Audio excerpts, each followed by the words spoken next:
had loved her madly. Why does one love? Why does one love? How queer it is to see only one being in the world, to have only one thought in one's mind, only one desire in the heart, and only one name on the lips. A name which comes up continually, rising like the water in a spring, from the depths of the soul to the lips. A name which one repeats over and over again, which one whispers ceaselessly everywhere, like a prayer. I am going to tell you our story, for love only has one, which is always the same. I met her and loved her. That is all. And for many years I have lived on her tenderness, on her caresses, in her arms, in her dresses, on her words, so completely wrapped up, bound, and absorbed in everything which came from her that I no longer cared whether it was day or night, or whether I was dead or alive on this old earth of ours.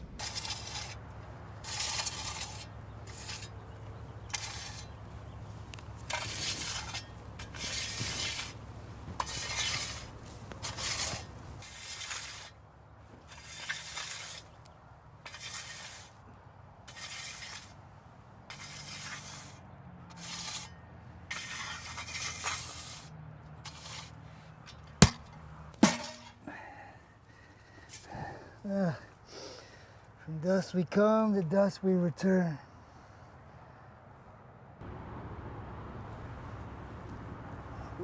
I wouldn't return to the cemetery if I was you. What are you talking about? At the end, we become what we fear.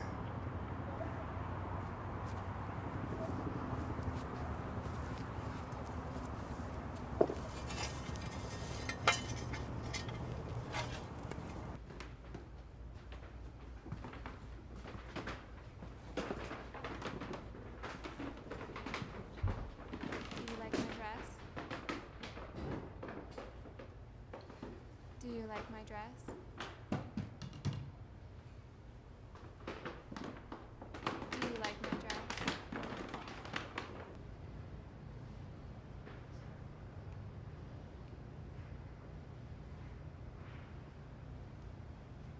Do you like my dress?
We were given the script to Yolander and the footage to edit. From the script, I came up with the log line. Losing a wife is tragic, but when the past catches up with her, you may be left with a sour taste in your mouth. Her death is more than they bargained for. So the characters in the scenes that we were told to edit are Jack, who is our main protagonist, and his wife, Yolander. She actually dies in the first couple of scenes, but the story is about what happens after that. I lined the script as best I could. They didn't film all of the shots that were actually in the script. We were told to edit scene 1, scene 11, scene 13, scene 18, and scene 19. So for scene 1, the first shot is a pan around Jack to introduce the character, and then a close-up on what he's writing, which gives a full view of the scene. We were told to insert flashbacks to better explain what he's talking about. So I have the woman running up to the house first, and that before this introduces the scenes where she's ill and he's standing in the background.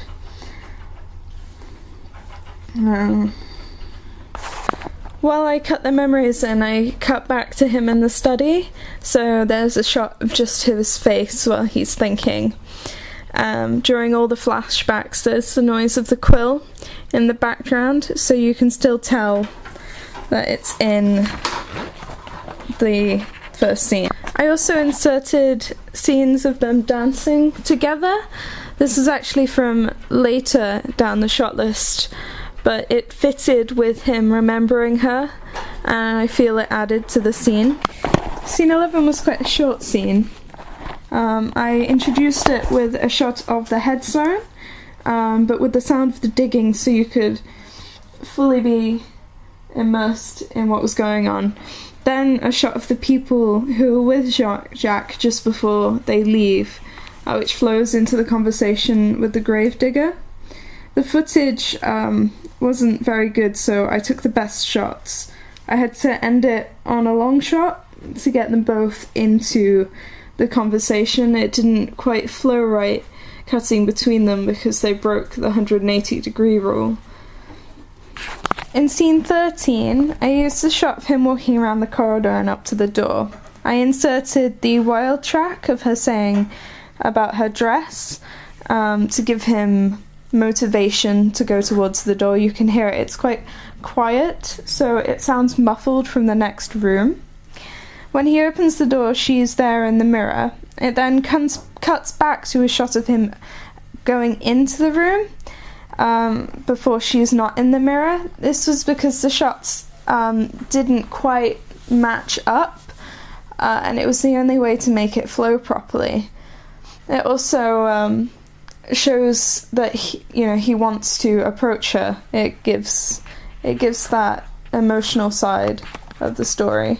I originally had the door opening, closing again, and then opening with her gone the second time. I couldn't speed the door closing up fast enough to make it look like he closed it in shock. It didn't quite flow properly, and it didn't exactly match the script, so after a lot of thought I decided that the way I put it in the end would be better. I found scene 18 the hardest to edit. There was a lot of story to get through, and a lot of the shots didn't necessarily match the script. In the footage there was an insert of the moon to be added to set the scene at night time, but it didn't look very real. So I opened with a shot of Jacques walking up to the grave.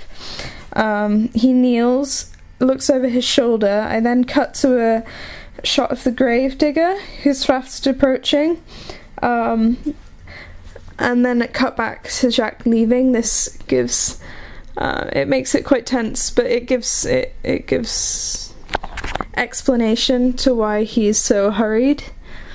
There was no footage of him hiding behind the tree, and the section of dialogue isn't in there, so I went straight to where he sits down to rest on one of the headstones. There's a slight issue between the shots of him sitting and the shots of the animations. There was some colour issues. I tried to bring the blur, there was like a misty tone to the animations, bring that down and then add some glare onto the other shots to match it more. I cut quickly between the ghost's writing as if he was looking around fast. There weren't really any shots to put in between of him looking around. But there's one, he looks over to his wife's grave, and then I've got that so when he walks over, she's just left, and then he sees what she's written. I had to be quite clever with the cutting of the first ghost to make it look like he was actually writing. So I've got a shot of him writing, then I've got him finishing that writing, and then, well, scratching first and then second. So I've cut the writing shot in half and used it in 2 segments. In scene 19, I used the shot of the gravedigger approaching the grave first, then he looks down, and then I cut to the shot of Jacques laying before the grave. I thought this looked more natural than the other way around. At the end I dipped to black to give a finishing point to the story. I thought this looked best. With Jacques as the main protagonist, his character arc is quite interesting within the script, because he starts off with full trust of his wife, but then it's proven that she has done these things.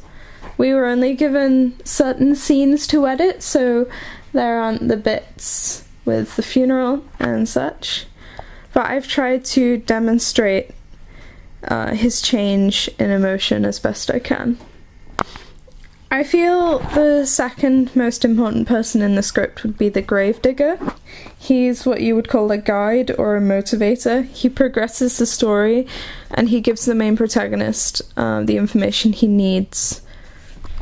I feel the main theme of this script is consequence, maybe also regret. Other themes explored would be loss, curiosity, shame, and infidelity.